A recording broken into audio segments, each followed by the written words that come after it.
Hello and welcome back to Deck Doctor, but this is a new and improved version of the series. I've listened to some of you guys' feedback and I feel that Deck Doctor needs to evolve. Now, when I started this series, I wanted to keep it short, sweet and simple for new players so they can just watch Deck Doctor, pick up a deck and kind of try it out for themselves. But as our player base has grown and became more experienced as the game's time has gone on, I feel like I can offer more with this series. You know, I've been with this formula for a long time and I think it's time for a change. So Deck Doctor is going to stick to some of its old roots. I'm going to talk about land placement, I'm going to talk about the cards, but I'm not going into as much detail as I did before because I am repeating myself from past episodes. But now I'm going to talk about matchups, strengths and weaknesses, and how much your decks actually cost in crafting, with some alternatives as well to choose from if you can't afford some of the top end cards. I do apologise, this episode is a little late. I have been unwell for the last few days, but I want to get this out. I want to talk about this deck because it is a fantastic deck and I climbed up to rank 5 with it, and this is Lou's tournament deck from the monthly cup. He got second place with this combat control deck, and I'm a big fan of red control, so I want to show you guys this list because it's a lot of fun. So we'll go through the cards like usual, but like I said, I won't go into too much detail. I'm just going to go through them and then we'll talk about some of the new stuff like the matchups. So let's move on to the cards and see what they do. Start things off, we have our early game harvesters. Silent Horsemaster is an early harvester but gives the deck a bit of mobility.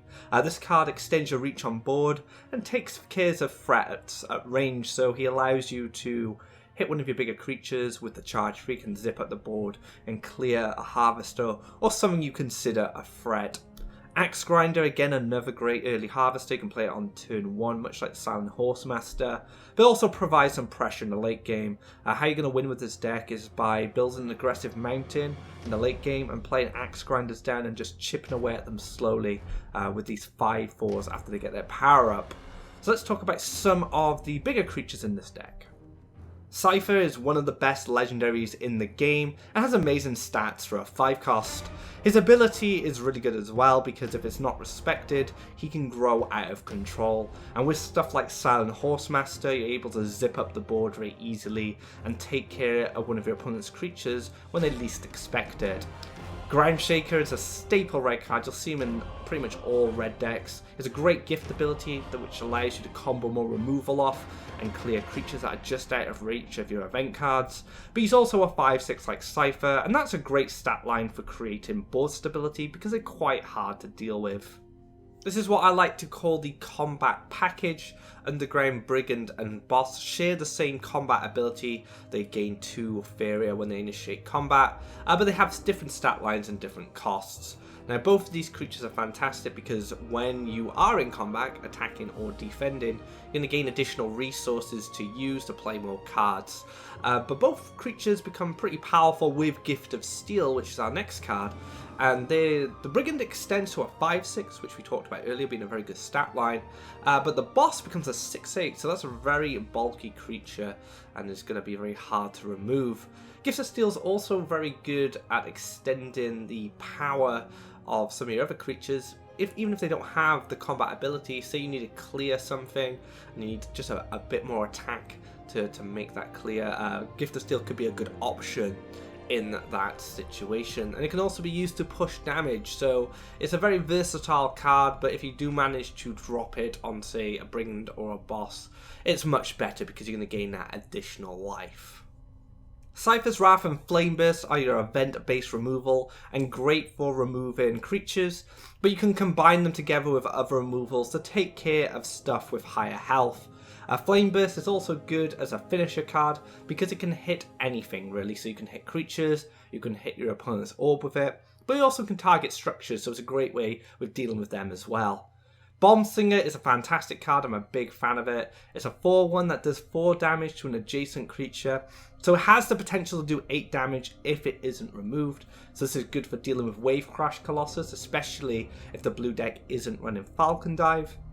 One important thing to note is it can only be summoned on a mountain, as you know, so your positioning of your mountains will play a big role in how you play this card. So take that into consideration when building lands. When you build mountains inside the wells, it gives you a bit more flexibility of what you're going to remove, because your opponents are more than likely going to be going for well control, and this gives Bombslinger a lot of great opportunities. Last but not least, we have the Area of Effect cards. Firestorm is an event that deals 3 damage to all enemies. Very powerful for 6 Faeria, can lead to a board wipe. If some of the creatures have more than 3 life, you can extend that with Ground Shakers and Cypher's Wrath. So a very useful card for regaining the board.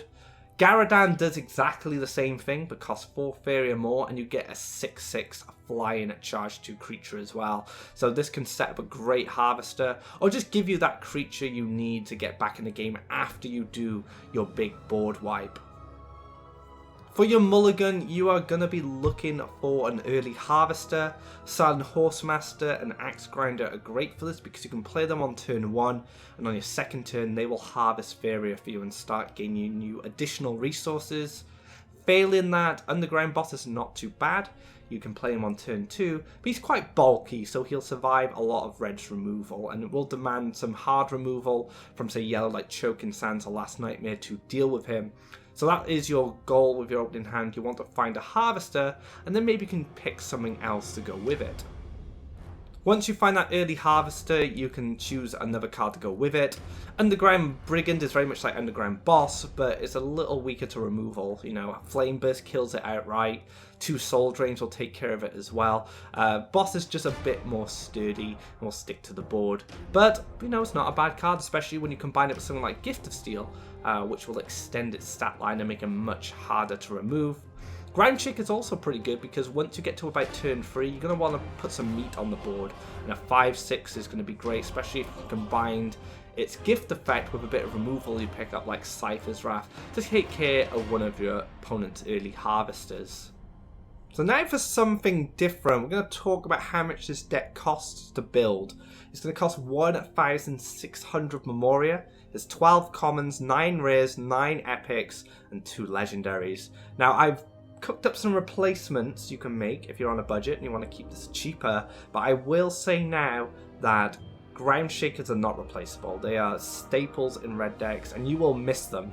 You know, you'll notice a difference without them there. So first up we have Guerradan. You know, he does the same as Firestorm. So I feel like you can just add another Firestorm in place of him. You won't get the 6/6 flying charger, but until you get Guerradan, that's a fine replacement. If Firestorm is out of your range, you could use Blazing Salamander instead. It's not a bad card, it's not brilliant. It doesn't quite have the same power as, say, Firestorm or Guerradan, but it has a very similar ability, and you may find some use for it in a metagame where there are a lot of small creatures. As for the other legendary Cypher, I would suggest maybe a Cobbled Warlord. I love this card personally. Some people might not think much of it, but I'm a big fan of this card. It has a combat ability, so you're able to power it with Gift of Steel. It's a bit pricey at 7 Faeria, but it has kind of a snowball effect, much like Cypher, and may be a good finisher for you in the late game. As for Bomb Slingers, there is a common equivalent which does the same thing, but you don't gain the 4/1, so that is Firebomb. This is an event card that does 4 damage to a creature or structure, but you don't get that body that can start harvesting Faeria for you or potentially doing more damage. The one advantage Firebomb does have over Bomb Slinger is you can cast it from hand, so you don't have to have a mountain adjacent to the target you want to destroy. So it does have an advantage over Bomb Slinger. It's a bit more flexible, but you may miss out on that 4/1. So these are some of the replacements you can make, and I'd recommend trying them out, or just trying some of your own stuff to see what works for you. Now you know how much it costs, why would you spend that much Memoria on this deck? This deck has a lot of strengths, it has tons of removal, so you can remove your opponent's creatures quite easily by using individual target removal like Cypher's Wrath and Flame Burst, or comboing them together with stuff like Bomb Slinger and Ground Shaker. Now Ground Shaker hits everything on board, and you can further combo that with Firestorm. Now in the current meta, yellow events and blue jump have been quite popular. And a lot of their creatures have weak health stats, so you can clear a lot of creatures in one swing. This deck also uses combat creatures, and they use the underground duo, as I like to call them. And these guys are great in control decks because they give you additional Faeria if you go into combat. And Faeria is a very valuable resource, and that's why a lot of decks fight for well control. So you'll be able to play more cards, use that power wheel to draw more cards as well.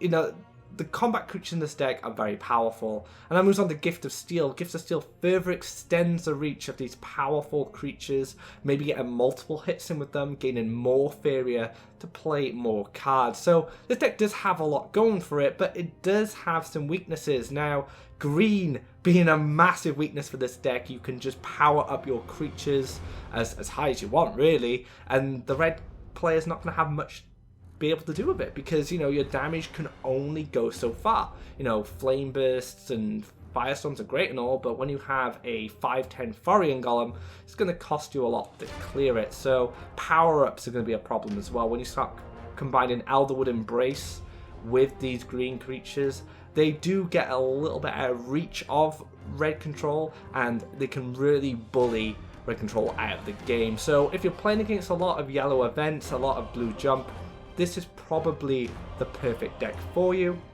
However, if you're playing against a lot of mono green and Crackthorn as well, Crackthorn can be a problem. They do share the power-ups of mono green or the Elderwood Embraces, but they also have removal of their own, so they can easily ping off your Underground Brigands with a Flame Burst or your Axe Grinder with a Flame Burst. So those two decks have a pretty good matchup against red control, but like I said, if yellow events, a yellow rush, blue jump, if that's what you're seeing in your section of the ladder, then this deck is going to be perfect. Land placement with red control is pretty straightforward. You want to build mountains on the side of your wells, and then you want to expand with neutrals so they can start collecting Faeria. If you have an Axe Grinder, you might want to go Mountain Axe Grinder, then double neutral so we can collect from the well, and then build a mountain next to your other well on the opposite side of where you've developed your creature. However, if you have, say, a brigand or an underground boss, you can go double mountain on the sides and then expand from there. So yeah, you just want to build out to your wells, collect from your own Faeria wells, and then eventually you'll start to move up towards your opponent. Now, you're going to want to get an Axe Grinder spot in eventually, and Silent Horsemaster is going to be where you're going to do it. You're going to set up some collectors on your own wells, and then you're going to double neutral at some point to challenge your opponent who's coming towards you. Use that Silent Horsemaster to put your creature into position, and then eventually you build that aggressive mountain, which will be your win condition. You'll be able to summon Axe Grinders there as 5/4s, but then you can also pump out some Ground Shakers, some underground boss or underground brigand, and they'll start pushing orb damage. But your priority with this deck is to control the board and then eventually push your win condition. You can starve your opponent by taking care of them at their wells, and then just finish them off with those Axe Grinders. So yeah, pretty straightforward. Hope you enjoy it. That wraps up this episode of Deck Doctor. I hope you enjoyed the new format for the series, as I feel it gives more information about the decks you're learning about. If you liked this video, be sure to subscribe to this channel, and of course check out Faeria.com/the-hub for decks, articles and guides. Until next time guys, take care, have a great day.